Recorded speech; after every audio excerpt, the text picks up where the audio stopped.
వనమహోత్సవ కార్యక్రమానికి అధ్యక్షత వహించిన మిత్రులు రాజేంద్రనగర్ శాసనసభ్యులు ప్రకాష్ గౌడ్ గారు, ఈ కార్యక్రమంలో నాతో పాటు ముఖ్య అతిథులుగా పాల్గొంటున్న అటవీ పర్యావరణ శాఖ దేవాదాయ శాఖ మంత్రివర్యులు సోదరిమణి కొండ సురేఖ గారు, మాజీ మంత్రివర్యులు శాసన మండలి చీఫ్ విప్ పట్నం మహేందర్ రెడ్డి గారు,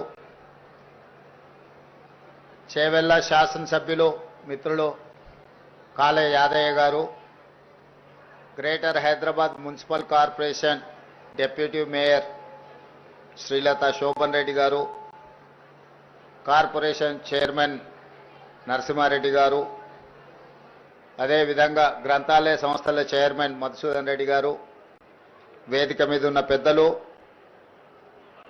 అదేవిధంగా university vice chancellor Aldas Janaiah garu, veterinary vice chancellor గారు,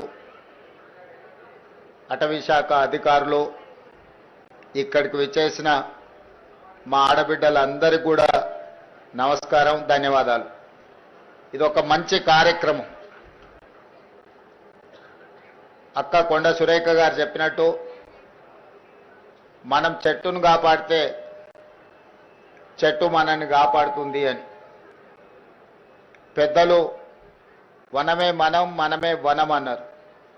వనం పెంచినప్పుడు మనం జాగ్రత్తగా మనం అభివృద్ధి పదం వైపు నడుస్తామని. ప్రకృతిని కాపాడుకుంటే ప్రకృతిని మనల్ని కాపాడుతుంది అనేది అనుభవాల నుంచి నేర్చుకున్న పాఠం.